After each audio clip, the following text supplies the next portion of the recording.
Hello guys, welcome back to our YouTube channel. Today we are gonna see 5 most used Excel shortcut to make the things easy on Excel.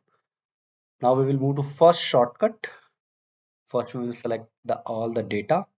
The first shortcut is Alt H O A, which is auto fit row height. We will move to second shortcut. This is Alt H O I, which is used for auto fit column height. The third shortcut is Ctrl+Shift+L. It will turn on your filters. Ctrl+Shift+L, which will turn off your filter. Now we will move to next shortcut. This is Ctrl+D.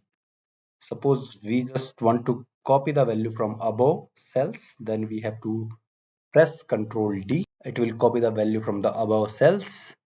Now the next one is Ctrl+R. Ctrl+R is used for copy the value formula from the left. Here it is. To get more interesting things, just do like and subscribe our channel.